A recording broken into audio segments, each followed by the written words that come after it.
ArtCadets, and welcome to this week's video. So today we're going to draw a picture of the Incredible Hulk towards our big Marvel picture. Last week we drew Spider-Man, and I'll put a link to that video up above, and I thought I would show today how we could possibly get the same colouring and effects that I got with my Copic markers with something you might have at home, which is the Crayola felt tips. So if you're ready, let's go.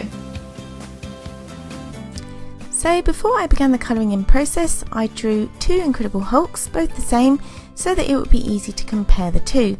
I did an outline with black fine liner and just put a couple of areas of pencil inside to show where his muscles were, and that was to give me an idea of where to shade with my felt tips. So before I began, I did choose what I thought were fairly similar colours in both the Copics and the Crayola markers, and that again so it was easy to compare. So how do alcohol markers work? Well, the idea is that the alcohol in the markers evaporates and the dye in the markers floats on this alcohol layer, and that enables the smooth blending of the colours together. So how do you do it? Well, I'm no expert, and certainly this was a good exercise for me as much as anything, but the idea is that you start with the lightest colour first, and then whilst the alcohol based marker is still wet, you go in with a slightly darker shade of the same colour, and in that way they blend together. Now the advantage with these is that you can layer several layers of the marker on top of each other and it doesn't tear the paper up. So you can keep going over and mixing those colours and going from light to dark, and then back adding your lighter colours on top to mix those two together before it all dries, and in that way it does give a smooth transition or gradient between colours. Now I have to say I found that this was certainly the case with the greens, but adding yellow into the mix did make it a bit more tricky.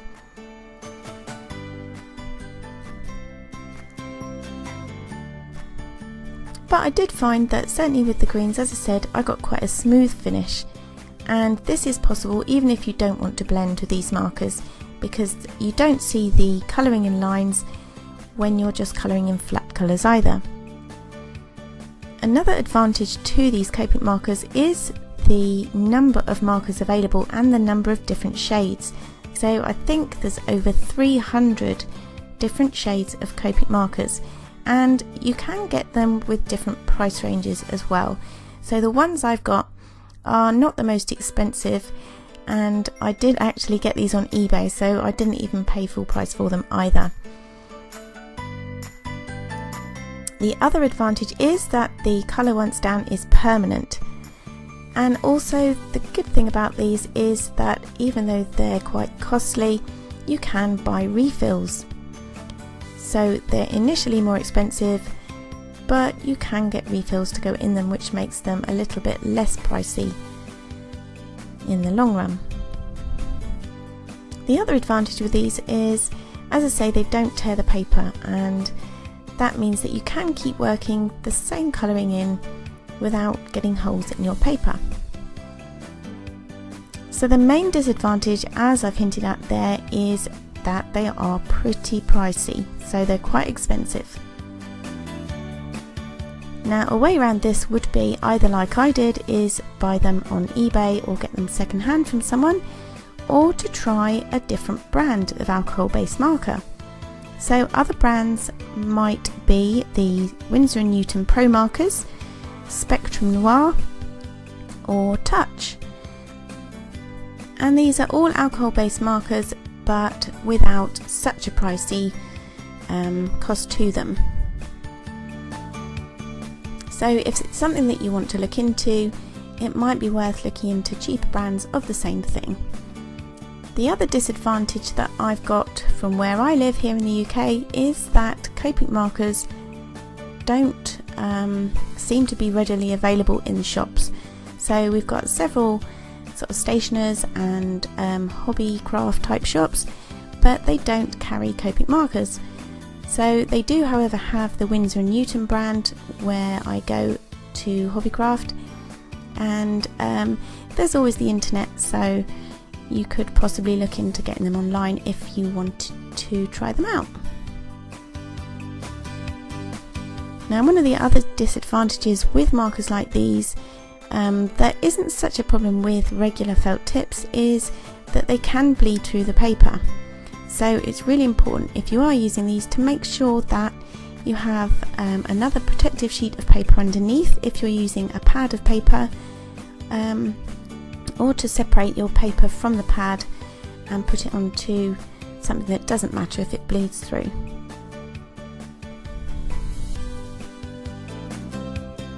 But all in all, I really like these, and I will try and do some more practice with them because I'm by no means an expert. I'm very much a beginner with these myself. But I did want to just try and compare them to the cheaper, more available felt tips that you might have. So as you can see with the blending, what I was saying is putting on the light colour first. So in the case of his shorts here, I've got a light purple, and then I'm marking out some darker lines where the creases of his shorts would be in a darker purple, and then again with an even darker purple going in with some darker areas. Now the way to blend these is, once you've got your darker area on there, is to then go back with the lighter area, the lighter pen that you just used, and this is what blends them together. So you can go back and forwards between the two, putting your lighter colour down, then your darker colour, and then mixing or blending them together with the lighter colour. And you can keep doing this until you get the effect that you want. So with the Crayola markers then, these are water based, and this was the challenge, to see if we could get a similar result with these water based markers that are quite readily available and something that you might have at home. So I tried using the same technique and went in with the yellow to start with, and then my lighter green around the outside. So straight away I could see the difference because there wasn't that sort of alcohol dye floating on the top, and so it did make blending more difficult, and also the lines of my colouring in did show up a lot more. But the advantages of these are fairly straightforward. They are a lot cheaper. They're not even comparably, because they are so much cheaper, and they're so readily available, so you haven't got to hunt them down. They're usually available in supermarkets, in stationers, in hobby shops, and you can get quite a lot of different colours as well. So finding or comparing the colours that I've got here, it wasn't too difficult because I did have, or do have, a rather large amount of felt tips at home in this Crayola make. So I did find it easier, as I did with the Copic markers, to blend the greens together. So I went in with the lighter colour, then went in with the slightly darker green, and used the same technique, so going backwards and forwards between the light and the dark greens to try and create a sort of blend. Now where they didn't blend as well, I still think we got quite a good effect. It was a bit more of a contrast, but it really stands out looking at the two on the page together.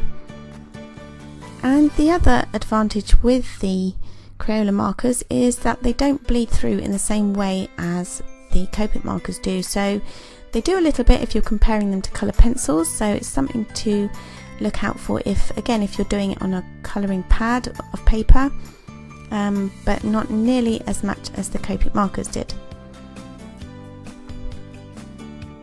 So the main disadvantage of the Crayola is that when you're trying to blend them together, they do end up tearing the paper. The paper went a little bit soggy and bobbly, and you have to be careful with how many layers that you use, because you don't want your paper to have holes in it, or your picture to end up with little tears in it where you've tried to blend them together.